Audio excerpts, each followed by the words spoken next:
අයිබෝන් කෙලිපිලි ගන්නවා අදත් අපේ මදුවා රිවිව් YouTube channel එකට. අද අපි අරගෙන අවිලා තියෙනවා සත්‍ය සිදුවීමක් අසුරෙන් පාදක කරගත්ත 2026 දී තිරගත වුණ පරාශක්තිය කියන ෆිල්ම් එක. ඉතින් ෆිල්ම් එකේ කතාව ගැන කෙටියෙන් කිව්වොත් 1950 ගණන් වල ඉන්දියාවේ එවකට හිටපු රජයේ පනතක් ගේනවා මුළු ඉන්දියාවටම ප්‍රමුඛ භාෂාව විදිහට හින්දි භාෂාව පත් වෙන්න ඕනි කියලා. ඉතින් මේක නිසාම ඊතුරු භාෂා කතා කරන ජාතීන් මාරම විදිහට අසරණ වෙනවා. ඒක නිසා මේ පනතට විරුද්ධව එක සංවිධාන ගොඩනැගුණත් රජයට විරුද්ධව සටන් කරන්න තරම් ශක්තිය තියෙන්නේ 1959 දී ගොඩනැගුණ පොරොනා කියන කෙමිස්ට්‍රි සිසුන් කැලකගේ සංවිධානයට. නමුත් මෙයාලගේ මේ සටනේදී පොරොනා සංවිධානයේම සිසුවෙක් අවාසනාවන්ත විදියට මරණයට පත් වෙනවත් එක්කම මේ පොරොනා සංවිධානයේ අඩපණ වෙනවා. ඒ වගේම අවුරුදු 5කට පස්සේ මේ පනත අත්හිටවනවා. ඊට පස්සේ ආපහු 1964 දී හිටපු නායක ජවහර්ලාල් නෙහ්රුතුමාගේ මරණයත් එක්කම ඊළඟට බලයට ආව නායකයා ආයත් අර පනත ක්‍රියාත්මක කරන්න කටයුතු සූදානම් කරනවත් එක්කම නැවත පොරොනා සංවිධානය නැගිටිනවා. එහෙනම් මම මේ කතාවේ ඊටු ටික කියන්නේ නැතුව මෙතනින් කතාව නවත්තන්නම්. අපි කතාව පැත්තට ගිහිල්ලාම බලමු මෙතනින් පස්සේ මොකද්ද සිද්ධ වුනේ කියලා. එහෙනම් කතාවට යන්න කලින් හැමදාමත් වගේ මතක් කරනවා ඔයාලට තාමත් අපේ මදුවා රිවිව් YouTube channel එක subscribe කරන්න මගහැරලා තියෙනවා නම් දැන් මේ පාලෙන් තියෙන subscribe button එක එකපාරක් click කරලා ඊට එහා පැත්තෙන් තියෙන bell icon එකත් all දාලා තියාගන්න. ඒ විදිහට කරොත් එහෙම අපි මේ විදිහට දාන වීඩියෝස් කාටත් කලින්ම ඔයාගේ ළඟට ගෙන්න ගන්න පුළුවන්. හරි එහෙනම් තවත් වැඩි කතා බහන්න නැතුව අපි යමු අදත් මේ සුපිරිම ෆිල්ම් එකේ මොකද්ද සිද්ධ වෙන්නේ කියලා බලන්න. කතා පටන් ගන්නකොටම අපිට පෙන්නන්නේ 1959 සිද්ධ වෙන සිද්ධියකින්. මේ වෙනකොට ඉන්දියාව පුරාම හින්දි භාෂාවට විරුද්ධව එක රැලි වගේම කණ්ඩායම් නිර්මාණය වෙලා තියෙනවා. මොකද රජයේ තීරණයක් අරගෙන තියෙනවා සමස්ත ඉන්දියාවටම එකම භාෂාවක් විදිහට හින්දි භාෂාව ප්‍රමුඛ කරන්න. ඉතින් මේ සිද්ධියත් එක තමයි මේ විදිහට මහජනතාවයි රජයයි අතර ගැටුමක් ඇති වෙන්නේ. ඉතින් 1959 අවුරුද්දේ රෑ වෙලා ට්‍රේන් එක විශේෂ පුහුණුවක් වන KGF කියන ට්‍රේනින් එක අරගත්ත බුද්ධ්‍යංශයේ නිලධාරියෙක් වන තිරුණාදන් කියන කෙනා ප්‍රබල දේශපාලන නිලධාරීන් කීප දෙනෙක් එක්ක ගමන් කරනවා. ඉතින් මේ අතරේ රෑ වෙලා කල්ලියක් රේල් පාර හරස් කරලා ඒ ට්‍රේන් එකට පහර දෙන්න සූදානමින් ඉන්නවා. මේ විදිහට ඉන්නේ චෙලියන් කියන කෙමිස්ට්‍රි ඉගෙනගත්ත සිසු කණ්ඩායමක නායකයෙක්. ඉතින් මේ චෙලියන් පොරොනා කියන නමින් හින්දි භාෂාවට විරුද්ධව සිසු කණ්ඩායමක් ගොඩනගාගෙන ඉන්නවා. ඊට පස්සේ චෙලියන් එයාගේ කණ්ඩායමත් එක්ක ට්‍රේන් එක හරස් කරලා ට්‍රේන් එකේ ඉන්න තමිල්නාඩු ජනතාව ඒ කියන්නේ දෙමළ කතා කරන සේරම කට්ටිය ආරක්ෂිතව බස්සලා ඒ ට්‍රේන් එකට ගෙනි තියනවා. ඉතින් තිරුණාදන් මේ දිහා විශේෂ මැදිරියේ ඉඳන් බලාගෙන ඉඳලා චෙලියන්ව අල්ල ගන්නවා. ඊට පස්සේ චෙලියන් සහ තිරුණාදන් අතර ගැටුමක් ඇති වෙලා තිරුණාදන්ගේ එක ඇඟිල්ලක් චෙලියන් නිසා අහිමි වෙනවා. හැබැයි මේ වෙලාවේ තිරුණාදන්ට චෙලියන්ගේ මූණ බලා ගන්න හම්බ වෙන්නේ නැහැ. මොකද මේ චෙලියන් එයාගේ මූණට මූණු ආවරණයක් දාගෙන ඉන්න නිසා. හැබැයි තිරුණාදන් දන්නවා චෙලියන්ගේ පපුවේ බ්‍රාහ්මීය අකුරු වලින් ටැටූ එකක් තියෙනවා කියලා. ඒ වගේම තිරුණාදන්ගෙන් චෙලියන් බේරිලා එයාගේ කණ්ඩායමත් එක්ක පැන ගන්න සමත් වෙනකොට පහවදා තිරුණාදන්ව ප්‍රයිම් මිනිස්ටර් නේරු ගෙන්න ගන්නවා ට්‍රේන් එකේ සිද්ධ වුණ සිද්ධිය ගැන දැනගන්න. ඉතින් මෙතනදී තිරුණාදන් එක්ක ආව ඉන්ටෙලිජන්ස් චීෆ් කියන්නේ නම් මේක අනිවාර්යයෙන්ම විරුද්ධ පක්ෂයේ වැඩක් කියලා. එතකොට තිරුණාදන් කියනවා නෑ මේක එහෙම දෙයක් නෙමෙයි මේ සිද්ධියට පිටිපස්සෙන් ඉන්නේ කොලෙජ් එකේ ශිෂ්‍යයෝ කියලා. ඊළඟට ඉන්ටෙලිජන්ස් චීෆ් තිරුණාදන්ගේ කතාවට බාධා කරලා ඒ සත්‍ය වහන්න උත්සාහ කරනවා. හැබැයි ඉන්ටෙලිජන්ස් චීෆ්ට තිරුණාදන්ව නවත්තන්න හම්බ වෙන්නේ නැහැ. මොකද මේ තිරුණාදන් ඊළඟට ප්‍රයිම් මිනිස්ටර් ගාවට පත්තර දෙකක් අරගෙන ගිහිල්ලා පෙන්නලා කියනවා රේල්වේ ඔෆිසර් වේකන්සි ඇඩ් එක හින්දි පත්තරේ දාලා තියෙනවා ඒත් ඒක දෙමළ පත්තරේ දාලා නැහැ. ඔන්න ඔය හේතුව නිසා තමයි කොලෙජ් එකේ ළමයි කලබල වෙලා තියෙන්නේ. එහෙම කියන තිරුණාදන් කියනවා තිරුණාදන්ගේ පරීක්ෂණ වලට අනුව අනිවාර්යයෙන්ම ට්‍රේන් එකට ගෙනි තිබ්බේ කෙමිස්ට්‍රි කරන ළමයි කියලා. ඒකට හේතුව විදියට තිරුණාදන් පෙන්නලා දෙනවා ඒ ට්‍රේන් එකට ගෙන තියන්න පාවිච්චි කරලා තියෙන්නේ ලැබ් එකකින් අරගත්ත තෙල් වර්ගයක් කියලා. ඉතින් තිරුණාදන් හරිම ආවේගයකින් ප්‍රයිම් මිනිස්ටර්ගෙන් ෂූටින් ඕඩර් එකක් ඉල්ලනවා මේ වැඩේට සම්බන්ධ සෙට් එක හොයාගෙන මුලින්ම ඒ කටිය උදුර ගන්න ඕනි. එතකොට මින් ඉස්සරහට මේ වගේ දෙයක් සිද්ධ වෙන්නේ නැහැ කියලා. හැබැයි මේ වෙලාවේ සාමකාමී විදියට හිටපු ප්‍රයිම් මිනිස්ටර් දන්නවා සිසුන්ගේ බලය කොහොමද කියලා. අන්න ඒක නිසා ප්‍රයිම් මිනිස්ටර් තිරුණාදන්ට කියනවා ශිෂ්‍යයන් නිසා ඒක අතහැරලා දාන්න. අපි 1965 වෙනකන් මේ යන විදිහටම Tamanගේ භාෂාව පාවිච්චි කරන්න අවසර දෙමු කියලා. ඉතින් මෙතනදී අපිට පේනවා තිරුණාදන් එක ඉන්ටෙලිජන්ස් චීෆ්ට මොකක් හරි තරහක් තියෙනවා කියලා. තිරුණාදන් කියන්නේ හින්දි භාෂාවට විරුද්ධ වෙන ඕනිම කෙනෙක්ව දේශද්‍රෝහියෙක් විදියට හිතලා ක්‍රූර විදියට වැඩ කරන නිලධාරියෙක්. නමුත් තිරුණාදන්ට ප්‍රශ්නයක් තියෙනවා. මොකද මේ තිරුණාදන්ගේ අම්මා හින්දි, තාත්තා දෙමළ. අන්න ඒක නිසාම තිරුණාදන්ගේ ස්ටාෆ් එකේ කට්ටිය හිතන්නේ තිරුණාදන් දමිළ කියලා. ඉතින් ඒක නිසා තිරුට අපහාස කරනවා භාගයක් ලේ දමිළ භාගයක් ලේ හින්දි කියලා. අන්න ඒක නිසා තිරුගේ හිතේ දමිළ අය ගැන මාරම වෛරයක් ඇති වෙනවා. ඉතින් තිරුවට තව පැත්තකින් එයාගේ ඇඟිල්ල අහිමි කරපු චෙලියන් ගැනත් වෛරයක් තියෙනවා. අන්න ඒක නිසාම තිරු අවස්ථාවක් එනකල් බලාගෙන ඉන්නේ චෙලියන්ව විනාශ කරන්න. ඉතින් ඊළඟට අපිට පේනවා ට්‍රේන් එකට ගෙනි තියලා දවස් දෙකකින් වගේ කොලෙජ් එකේ ස්ටුඩන්ට්ලා සෙට් එකම එකතු වෙනවා. ඒත් මෙතනදී එක කොල්ලෙක් අඩුයි. ඉතින් චෙලියන් එක නිසා ඒ කොල්ලා කොයිද කියලා අහනකොට තමයි සංවිධානයේ ඊතුරු සෙට් එක කියන්නේ එදා ට්‍රේන් එකට ගිනි තිබ්බ දවසේ ඒ කොල්ලත් ගින්නට අහුවෙලා එයා මැරිලා එයාගේ ඩෙඩ් බොඩි එක හම්බ වුණා කියලා.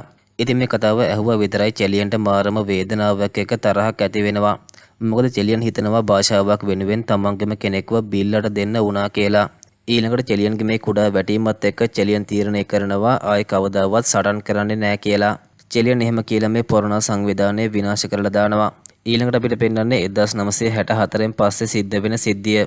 ඉතින් මේ වෙනකොට රජය තීරණය කරා වගේම අවුරුදු 5කට පස්සේ ආපහු හින්දි භාෂාව ප්‍රමුඛ භාෂාව කරන්න කටයුතු කරනවා. මොකද මේ වෙනකොට හිටපු ප්‍රයිම් මිනිස්ටර් නේරු තබාවයට පත් වෙලා දවස් 12ක් වෙනකොට අලුතෙන් ප්‍රයිම් මිනිස්ටර් කෙනෙක් පත් වුණ හැටියෙම ආයෙත් හින්දි භාෂාව ප්‍රමුඛ කිරීමේ අරමුණ වෙනුවෙන් වැඩ කටයුතු ආරම්භ කරනවා. ඊළඟට අපිට පේනවා චෙලියන් කොලෙජ් එකෙන් අවුට් වෙලා ට්‍රේන් එකේ ගල් ලඟුරු අයින් කරන රස්සාවක් කරනවා. ඉතින් මේ චෙලියන්ට මල්ලි කෙනෙක් ඉන්නවා චින්නා කියලා. චින්න මේ වෙනකොට කොලෙජ් එකේ ඉංජිනේරු පීඨේ ඉගෙන ගන්නවා. ඒ වගේම චින්න තමයි බැජ් එකේ දක්ෂම කොල්ලා. ඒක නිසා චෙලියන්ගේ බලාපොරොත්තුව කොහොම හරි කරලා චින්නව ඉංජිනේරුවෙක් කරන්න. ඉතින් මේ වෙනකොට ආයේ තමිල්නාඩුව පුරාම හින්දි භාෂාව ප්‍රමුඛ කරන්න පටන් අරගෙන තියෙන නිසා චෙලියන්ගේ මල්ලි චින්නා එයාගේ කොලෙජ් එකේ යාළුවොත් එක්ක එකතු වෙලා හින්දි භාෂාවට විරුද්ධව කටයුතු කරන්න පටන් ගන්නවා. හැබැයි චෙලියන් මේ දේවල් ගැන දන්නේ නැහැ. ඒ වගේම මීට අවුරුදු 5කට කලින් චෙලියනුත් මේ වගේම දේවල් කරා කියලා චින්න දන්නෙත් නැහැ. ඊට පස්සේ අපිට පේනවා චෙලියන්ට ලියුමක් ඇවිල්ලා තියෙනවා. මොකද මේ චෙලියන් ආසාවෙන් ඉන්නවා රේල්වේ ඔෆිසර් කෙනෙක් වෙන්න. ඒක නිසා චෙලියන් රේල්වේ එකට ඇප්ලයි කරාට පස්සේ ඒකෙන් තමයි චෙලියන්ට ලියුමක් ඇවිල්ලා තියෙන්නේ. ඉතින් මේ වෙලාවේ චෙලියන්ගේ අල්ලපු ගෙදර ඉන්න മന്ത്രി කෙනෙක්ගේ දුවෙක් වෙන රත්නමාලාත් ඉන්නවා. රත්නමාලා කියන්නේ තෙලුගු කෙල්ලෙක්. නමුත් හොඳට ඉංග්‍රීසි, හින්දි, දෙමළ වගේම තව භාෂා ගොඩක් කතා කරන්න පුළුවන්. ඉතින් මේ රත්නමාලා එයාගේ තාත්තගේ දේශපාලන බලයෙන් නැෂනල් රේඩියෝ channel එකට රිංග ගන්නවා. හැබැයි රත්නමාලාගේ අරමුණ වෙන්නේ නිවේදිකාවක් වෙන එක නන් නෙමෙයි. මේ රත්නමාලා නිවේදිකාවක් විදිහට නැෂනල් රේඩියෝ එකට හම්බ වෙන හින්දි භාෂාව ප්‍රමුඛ භාෂාව කිරීමට අදාළ නිවුස් තියෙනවා නම් ඒ නිවුස් හොරකම් කරලා චින්නගේ කණ්ඩායමට උදව්වක් විදිහට ලබා දෙනවා. ඉතින් මේ සිද්ධිය මේ වෙනකම් චෙලියන් නම් දන්නේ නැහැ. ඊට පස්සේ අපිට පේනවා රජය එකපාරටම හැම ලියකියවිල්ලක්ම හින්දි භාෂාවට මාරු කරනවා. ඉතින් චින්නගේ ආච්චි චින්නගේ කොලෙජ් එකේ වියදම් වලට ඕනි කරන සල්ලි මනි ඕඩර් එකක් විදිහට දාන්න පෝස්ට් ඔෆිස් එකට එනකොට ඒ ෆෝම් ඔක්කොම හින්දියෙන් තියෙන නිසා එතන ඉන්න නිලධාරීන්ට කියනවා ඒ ෆෝම් එක ෆිල් කරලා දෙන්න කියලා. එතකොට ඒ නිලධාරීනුත් කියනවා හින්දියෙන් තියෙන නිසා ඒ ෆෝම් එක ෆිල් කරන්න දන්නේ නැහැ කියලා. ඊළඟට චෙලියන්ගේ ආච්චි කරන්නේ චින්නට කෝල් කරලා විස්තරේ කියනවා සල්ලි දාන්න විදිහක් නැහැ ෆෝම් හැම එකක්ම හින්දියෙන් තියෙන නිසා කියලා. ඉතින් මේ හේතුව නිසාම චින්නට පුදුමාකාර තරහක් ඇති වෙනවා. ඒක නිසා චින්න කරන්නේ එයාගේ ටීම් එකත් එක්ක එකතු වෙලා රෑ වෙලා පෝස්ට් ඔෆිස් එකට ගිහිල්ලා ඒක ගිනි තියලා දාන එක. ඉතින් මේ සිද්ධියත් එක්ක රජයත් කලබල වෙනවා. ඊට පස්සේ ආයෙත් මේ කේස් එක විසඳන්න තිරුණාදනුවම ගෙන්නනවා. මොකද මේ වෙනකොට ඉන්ටෙලිජන්ස් එකේ ඉන්න දක්ෂම නිලධාරියා තමයි තිරුව කියන්නේ. ඉතින් තිරුත් මේ වැඩේට එකපාරින්ම කැමති වෙනවා. මොකද එයා අවුරුදු 5ක් බලාගෙන හිටියා චෙලියන්ව අල්ලගන්න. තිරු මේ සිද්ධියට මధుරාසියට එන්නේ මේකත් අනිවාර්යයෙන්ම චෙලියන්ගේ වැඩක් වෙන්න ඇති කියලා හිතලා. එහෙම හිතාගෙන ආව තිරු එයාගේ ඇසිස්ටන්ට් ගෞරිත් එක්ක ගිනිගත පෝස්ට් ඔෆිස් එක බලන්න එනවා. එතකොට එතන ඉන්න නිලධාරීන් හින්ට් පාස් කරනවා ට්‍රේන් එක ගිනි තිබ්බ එකව හොයාගන්න බැරි වුණ එක පෝස්ට් ඔෆිස් එක ගිනි තිබ්බ එකවම හොයාගනී කියලා. ඒ වගේම මේ වෙලාවේ නිලධාරියෙක් අහනවා මේකත් කෙමිස්ට්‍රි ස්ටුඩන්ට් ළගෙම වැඩක්ද කියලා. එතකොට තිරු විශ්වාසයෙන් කියනවා නෑ මේක වෙන කණ්ඩායමක් කරපු දෙයක් කියලා. මොකද තිරු එහෙම කියන්නේ එයා මේ ටිකට එකතු කරගත්ත සාක්ෂි කීපයක්ම පදනම් කරගෙන. ඊළඟට අපිට පේනවා චෙලියන් වැඩ ඇරලා එන්නේ මේ ගිනිගත පෝස්ට් ඔෆිස් එක ගාවින්. ඉතින් චෙලියන් පෝස්ට් ඔෆිස් එක ළඟට ගිහිල්ලා බලනකොට දකිනවා බිත්තිය සලකුණු කරලා තියෙනවා නීති පරවෙට්ටුම් කියන වචනය. ඒ වගේම ඇතුලේ ඉන්න තිරුවන් දැක්ක චෙලියන් ඉක්මනට මෙතනින් මාරු වෙලා එනවා. ඊළඟට චෙලියන් ගෙදරට එනකොට නිවාඩු ආව චින්න කෑම කනවා. ඉතින් චෙලියන්ට මේ වෙලාවේ මොකක් හරි හේතුවක් නිසා පෝස්ට් ඔෆිස් එකට ගිනි තිබ්බේ චින්න කියලා සැකයක් මතුවෙනවා. අන්න ඒක නිසා චෙලියන් ගෙදර ආපු ගමම්ම චින්නගෙන් ඒ ගැන අහනකොට චින්න චෙලියන්ව මග ඇරලා එතනින් දුවනවා. හැබැයි චෙලියන් කොහොම හරි චින්නගේ පස්සෙම පන්නගෙන ගිහිල්ලා එයාව අල්ලගෙන එයාගෙන් අහනවා මොකටද එහෙම වැඩක් කරේ කියලා. එතකොට චින්න කියන්නේ හින්දි ප්‍රශ්නේ හින්දා මනි ඕඩර් එක දාගන්න බැරි වුණාට කොලෙජ් එකෙන් පලිගන්නේ සිසුන්ගේ අධ්‍යාපනයනුයි කෑමෙනුයි කියලා. අන්න ඒක නිසායි පෝස්ට් ඔෆිස් එකට ගිනි තිබ්බේ කියනවා. හැබැයි චෙලියන් මේ වෙලාවේ චින්නගෙන් බගෑපත් වෙලා ආයෙත් මේ වගේ වැඩ කරන්නේ නැහැ කියලා එයාව පොරොන්දු කරගන්නවා. ඒ වගේම චෙලියන් කියනවා පොලිසියට හරි ඉන්ටෙලිජන්ස් එකට හරි අහු වුණොත් ඔයාව ඉතුරු කරන එකකුත් නැහැ කියලා. ඊට පස්සේ අපිට පේනවා එක දවසක් චෙලියන් ගෙදරට එනකොට උඩ ස්ලැබ් එකේ කට්ටියක් එකතු වෙලා මොනවා හරි ප්ලෑන් කරනවා. ඉතින් චෙලියන් එක නිසා එතෙන්ට ගිහිල්ලා බලනකොට තමයි තේරුම් ගන්නේ චීන හින්දි භාෂාවට විරුද්ධව සටන් කරන්න කණ්ඩායමක් හදලා තියෙනවා කියලා. ඉතින් මේ වෙලාවේ චෙලියන්ට ගොඩක් තරහ යනවා චීන එයාට දුන්න පොරොන්දුව කැඩුවට. ඒක නිසා චෙලියන් මේ වැඩේ කරන්න එපා කියලා කිව්වත් චීන ඒක ගණන් ගන්නේ නැහැ. ඊට පස්සේ චීනගේ වගේම චෙලියන් දෙන්නගේ අතරේ රණ්ඩුවක් ඇති වෙලා චෙලියන් චීනගේ කකුල කඩලා දානවා. ඊට පස්සේ චෙලියන් කියනවා ආයෙත් මේ වැඩවලට බැස්සොත් ඉතුරු වෙලා තියෙන කකුලත් කඩලා දානවා කියලා. ඊට පස්සේ අපිට පේනවා චෙලියන් රේල්වේ ඔෆිසර් ඉන්ටර්විව් එකට යන්න හින්දි ඉගෙන ගන්නේ රත්නමාලාගෙන්. ඉතින් මේ විදිහට රත්නමාලාගෙන් හින්දි ඉගෙන ගන්න අතරේ දෙන්නගම හිතවල ක්‍රෂ් ෆීලින් එකකුත් ඇති වෙනවා. ඉතින් ඒ කොහොම වුණත් ඉන්ටර්විව් එක දවස වෙනකල් රත්නමාලාගෙන් හින්දි ඉගෙන ගත්ත චෙලියන් ඉන්ටර්විව් එකට ලොකු බලාපොරොත්තුවක් එක ගිහිල්ලා ට්‍රේන් එකෙන් බැහැලා ඉස්සරහට යනකොට ඉස්සරහින් දුවගෙන ආව කොල්ලෙක් චෙලියන්ගේ ඇඟේ හැප්පිලා පෑන රේල් පාරට වැටෙනවා. ඉතින් චෙලියන් අතේ තිබ්බ කොළ ටික ඇහිඳලා දුන්නත් ඒ කොල්ලා පෑන අරගන්න බැරුව දුක් විඳිනකොට චෙලියන් කරන්නේ චෙලියන්ගේ සාක්කුවේ තිබ්බ පෑන දෙන එක. ඊට පස්සේ චෙලියන් ඉන්ටර්විව් එකට ගියාට පස්සේ චෙලියන්ට ඉන්ටර්විව් කරන්නේ තනිකරම හින්දියෙන්. ඉතින් චෙලියන් ඉගෙන ගත්ත විදිහටම ඉන්ටර්විව් එකට මුණ දුන්නා. චෙලියන්ව අවසානයේ ඉන්ටර්විව් බෝඩ් එකෙන් ෆේල් කරනවා හරියට භාෂාව කතා කරන්නේ නැහැ කියලා. ඉතින් චෙලියන් මේක නිසා ගොඩක්ම දුක් වෙනවා. ඉතින් චෙලියන් එක නිසා ගොඩක් දුකෙන් ස්ටේෂන් එකේ වාඩි වෙලා ඉන්නකොට දකිනවා ස්ටේෂන් එක පැත්තට ප්‍රයිම් මිනිස්ටර් ඇවිල්ලා ඉන්නවා. ඊළඟට කොල්ලෙක් ගිහිල්ලා ප්‍රයිම් මිනිස්ටර්ගේ කකුල එලිලා හොඳට මඩන්න පටන් ගන්නවා. මම බලාපොරොත්තු ගොඩක් තියාගෙන SI විභාගෙ ලියන්න ගියේ. නමුත් හැමදේම හින්දියෙන් මාරු කරලා. මම කොච්චර හොඳට එක්සෑම් එක ලිව්වත් හින්දියෙන් තිබ්බ නිසා මගේ බලාපොරොත්තු හැම දෙයක්ම නැති වෙලා. ඒක නිසා සර් මධ්‍යම රජයත් එක්ක කතා කරලා මේ හින්දි භාෂාව ප්‍රමුඛ භාෂාව කරන වැඩේට මොකක් හරි කරන්න කියලා. ඉතින් මේ විදිහට මේ අඬන්නේ වෙන කවුරුත් නෙමෙයි උදේ චෙලියන්ගේ ඇඟේ හැප්පුණ අර කොල්ලා. ඊළඟට ප්‍රයිම් මිනිස්ටර් ඒ කොල්ලට කියනවා ඒකට කරන්න දෙයක් නැහැ කියලා. එහෙම කියලා කියනවා එක්සෑම් එක ෆේල් වුණොත් ගෙදරට වෙලා ඉන්න කියලා. ඊට පස්සේ මේ කොල්ලා වේදනාව දරා ගන්න බැරුව ස්ටේෂන් එකේදීම සෙනග ඉස්සරහා ගිනි තියාගෙන මැරෙනවා. කොහොම හරි මේ සිද්ධිය දැක්ක චෙලියන්ගේ හිතට ඒක මාරම පහරක් වෙනවා.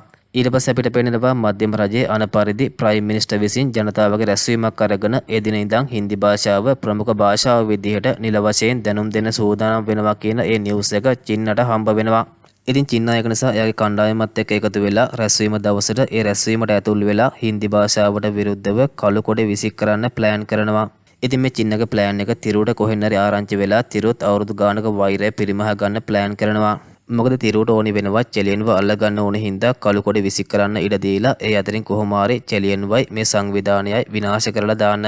ඉතින් මේ ප්ලෑන් එක පිට අදාළ දවසට මදුරාසියට යන්න හිතාගෙන ඉන්නකොට රැස්වීම දවසේ චින්න එයාගේ සෙට් එකත් එක්ක ප්ලෑන් කරගත්තා වගේම රැස්වීම දවසේ රැස්වීමට ඇතුල් වෙනවා.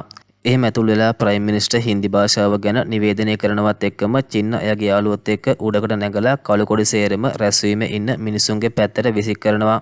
ඒ වගේම අපිට අනිත් පැත්තෙන් පේනවා තිරුත් මදුරාසියට එනවා කියලා. ඊට පස්සේ දේශපාලන සෙට් එකක් චින්නව අල්ලගෙන පහර දෙනකොටම එකපාරටම ඈතින් විසික් වෙලා ආව පන්දම් බෝතලයක් වැදිලා ඒ මනුස්සයාව ගිනි ගන්නකොට තමයි චින්න දකින්නේ ඒ පන්දම් බෝතලෙන් පහර දීලා තියෙන්නේ වෙන කවුරුත් නෙමෙයි චෙලියන් කියලා. ඊට පස්සේ කොලෙජ් එකේ සෙට් එකයි දේශපාලන සෙට් එකයි අතරේ පහර දීම් සිද්ධ වෙනකොට චෙලියන් හැමදේම ගිනි තියලා දානවා. මේ විදිහට සෑහෙන විනාශයක් සිද්ධ වුණාට පස්සේ තමයි එතෙන්ට තිරු වෙන්නේ. ඒ වෙනකොට චෙලියන් චින්න ඇතුළු කණ්ඩායම බේරිලා චෙලියනුත් හැංගෙනවා. ඊළඟට තිරු රැස්වීම භූමියට ඇවිල්ලා පන්දම් බෝතලයක් අරගෙන ඒක ස්මේල් කරලා අඳුර ගන්නවා. මීට අවුරුදු 5කට කලින් ක්‍රියාත්මක වුණ ඒ කණ්ඩායම ආයෙත් හිස ඔසවලා කියලා.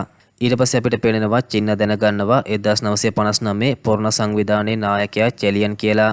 ඉතින් චින්න මේ ගැන ගොඩක් සතුටු වෙනවා වගේම ගොඩක් ආඩම්බර වෙනකොට චෙලියන් චින්නටයි චින්නගේ ටීම් එකටයි තීරුම් කරනවා අපේ ඉල්ලීම් ඉටු කරගන්න සිසුන් විදිහට ප්‍රචණ්ඩකාරීව හැසිරලා බෑ සාමකාමී සංවිධානයක් වෙන්න ඕනි කියලා. එහෙම කියලා චෙලියන් කියනවා සිසුන් විදිහට අපේ අයිතියක් විදිහට රජෙන් අපිට අවසර ගන්න පුළුවන් අපේ මේ සංවිධානයට කියලා. ඉතින් මේකට චින්නයි චින්නගේ ටීම් එකේ කට්ටිය කැමති වෙනවා. ඊට පස්සේ චින්න යනවා ඒ අදාළ බලධාරීන් හම්බ වෙලා මේ ගැන කතා කරන්න. ඉතින් චෙලියන්ගේ මේ ඉල්ලීම ගැන තිරුටත් නිවුස් එක යනවා. තිරු එක නිසා කියනවා ඒකට අවසර දෙන්න කියලා. හැබැයි සිසුන් ඉල්ලීම් කරපු දවසේ සිසුන්ගේ රැළිය තියන්නේ නැහැ කියලා දැනගත්ත තිරු එනවා ඔෆිස් එකට. ඇවිල්ලා බලනකොට සිසුම් රැළියට ඉල්ලීම් කරපු දිනේ ජනවාරි 27 වෙනිදා වෙනකල් කල් දාගෙන. මොකද ජනවාරි 27 කියන්නේ රිපබ්ලික් ඩේ එක නිසා එදාට කාටවත් මුකුත්ම කරන්න අවසරයක් නැහැ කියන කාරණාව දන්න නිසා.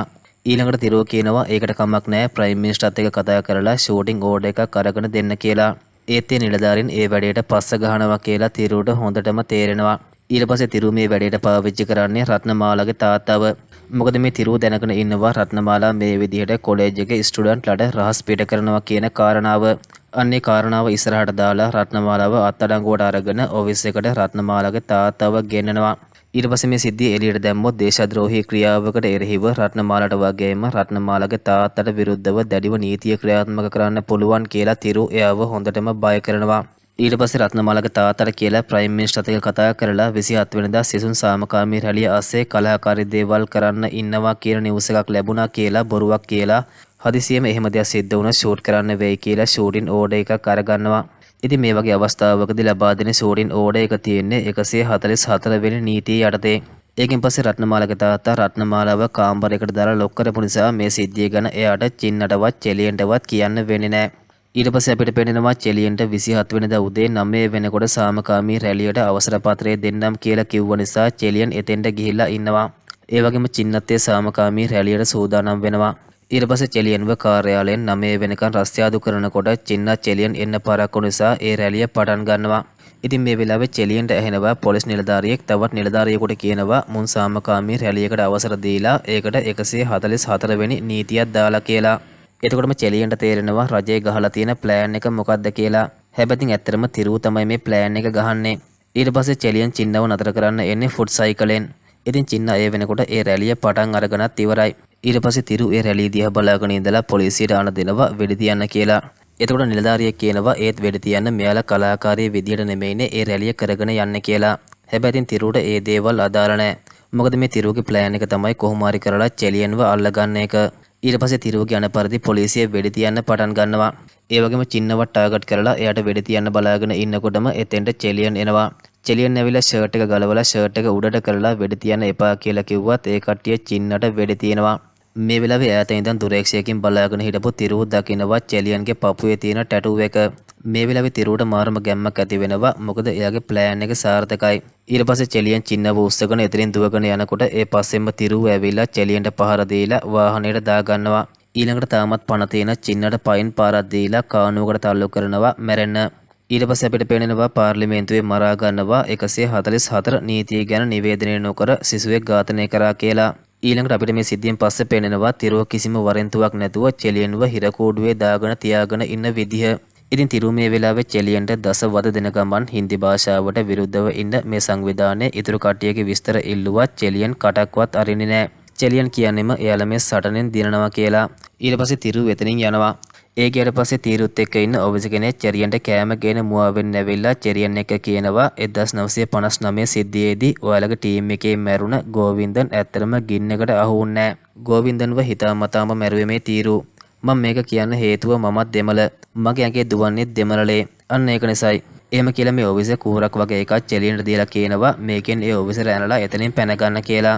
ඉතින් චෙලියනුත් ඒ විදිහටම කරලා එතනින් පැනගත්තත් තිරුව කියන්නේ පට්ටම මොලකාරයෙකින්ද උණ දේ තේරුම් අරගෙන ඒ නිලධාරියවත් මරලා දානවා එකට ඉඳලා ද්‍රෝහියෙක් වුණා කියලා. ඊට පස්සේ තිරු එයාගේ ටීම් එකත් එක්ක මදුරාසියේ හැමතැනම චෙලියන්ව හෙව්වා. චෙලියන් ඒ වෙනකොට දිල්ලි වලට පැනලා යනවා. ඊට පස්සේ චෙලියන් පොරොනා සංවිධානයේ හිටපු සමාජිකයෝ සේරම දිල්ලියට ගෙන්න ගන්නවා.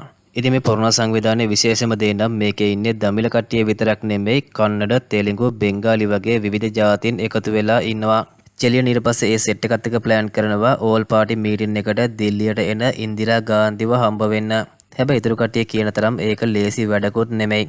ඒ වුණත් ඉන්දිරා ගාන්ධි දිල්ලියට එන දවසේම ජනතාව කරන උද්ඝෝෂණයක් නිසා ට්‍රැෆික් එකට ඉන්දිරා ගාන්ධි අහු වෙනවා.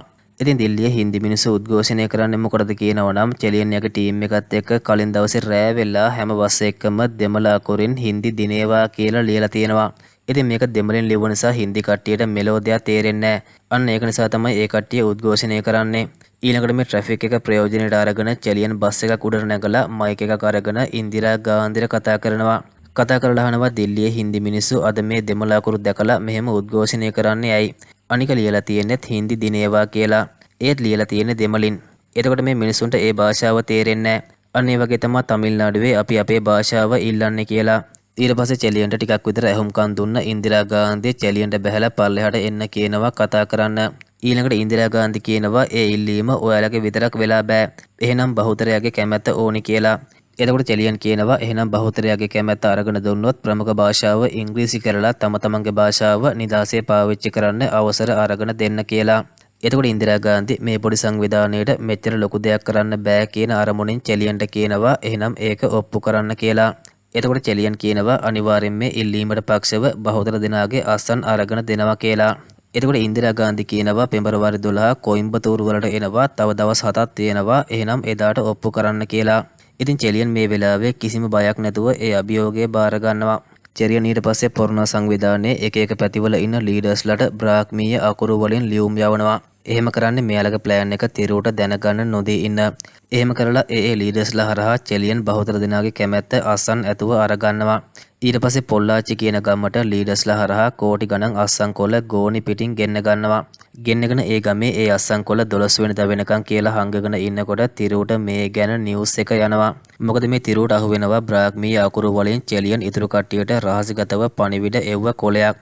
ඉතින් තිරුව කියන්නේත් හැම භාෂාවම ඉගෙන ගත්ත ගොඩක් දක්ෂ නිලධාරියෙක්. ඊළඟට 12 වෙනිදා කොයිම්බතූරු වලට මේ අස්සන් කොළ ටික අරගෙන යනවා කියලා දැනගත්ත තිරුව එයාගේ STF එකත් එක්ක පොල්ලාච්චි ගමට එනවා.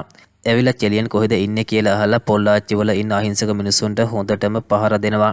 ඒත් මිනිස්සු පාවා දෙන්නේ නැති නිසා තිරුව ඊළඟට මේ මිනිසුන්ට ෂූට් කරලා මරන්න පටන් ගන්නවා. ඊට පස්සේ චෙලියන්ට මේක බලාගෙන ඉන්න බැරුව චෙලියන් තිරුව ඉස්සරහට අර කෝටි ගානක අස්සන් කොළත් අරගෙන ඇවිල්ලා බාර වෙනවා. තිරුව ඊට පස්සේ එයාගේ එයාපෝස්ට් එකට අණ කරනවා ඒ අස්සන් කොළ ටික ගිනි තියලා විනාශ කරන්න කියලා. ඉතින් එහෙම ගිනි ගන්නකොට තමයි තිරුව දකින්නේ ඒ අස්සන් කොළ ඇත්තම අස්සන් කොළ නෙමෙයි නිකම්ම හිස් කොළ වගේක් කියලා. මොකද ඒ වෙනකොට චෙලියන් අර අස්සන් කොළ ටික ට්‍රේන් එකට දාලා කොයිම්බතූරු වලට යවනවා. ඊට පස්සේ තිරුව ඒ ගැන දැනගෙන ඒ ට්‍රේන් එකට මේනවා අස්සන් කොළ ටික විනාශ කරන්න. ඒ වගේම ඒ පස්සෙන්ම චෙලියනුත් එනවා. මේ වෙලාවේ චෙලියන් තිරුවට ඒ අස්සන් කොළ විනාශ නොකරන්න මාරම ගේමක් දීලා තිරුව වළක්ව ගන්නේ. ඒ වගේම තිරුව සහ චෙලියන් දෙන්නගේ අතර සෑහෙන දුරට පහර දීම් සිද්ධ වෙනකොට හරියටම කොයිම්බතූරු වලට ආව ඉන්දිරා ගාන්ධි වගේම කොයිම්බතූරු වල ඉන්න චෙලියන්ගේ කට්ටිය මග බලාගෙන ඉන්නවා චෙලියන් අස්සන් කොළ ටිකත් අරගෙන එනකල්. ඒ වගේම කොහොම හරි චෙලියන් තිරුව පරද්දලා ඉන්දිරා ගාන්ධි ගාවට අර කෝටි ගානක අස්සන් තියෙන කොළ ටික අරගෙන ඇවිල්ලා ඔප්පු කරනවා හින්දි භාෂාව ඉන්දියාවේ ප්‍රමුඛ භාෂාව කරනවට මිනිස්සු බහුතරයක් විරුද්ධයි කියලා. ඉතින් අවසානයේ චෙලියන් පොරොනා කියලා හින්දි භාෂාවට විරුද්ධව ගොඩනැගූ සංවිධානයේ හරහා සටන් කරලා එයාලගේ ඉල්ලීම ඉෂ්ට කරගන්නකොට ඒ වෙනකොට රජය තීරණය කරනවා රටේ තමන්ට කැමති භාෂාව කතා කරන්නත් ඉගෙන ගන්නත් වගේම තමිල්නාඩුවට එයාලගේ දෙමළ භාෂාව ප්‍රමුඛ භාෂාව විදිහට නිදහසේ භාවිතා කරන විදිහට රජය විසින් ගෙනාපු හින්දි භාෂාව ප්‍රමුඛ කිරීමේ පනත අහෝසි කරලා දානවා. කොහොම හරි මෙන්න මේ විදිහට තමයි මේ ෆිල්ම් එකත් අවසාන වෙන්නේ. ඒ වගේම මේ ෆිල්ම් එක ගැන ඔයාලගේ අදහසත් අනිවාර්යයෙන්ම පහලින් කමෙන්ට් කරන්න කියලා මතක් කරනවා. හරි එහෙනම් තවත් දවසක මේ වගේ සුපිරිම සුපිරි ෆිල්ම් එකකින් හම්බ වෙනකල් ඔයාලා හැමෝටම සුබ දවසක්.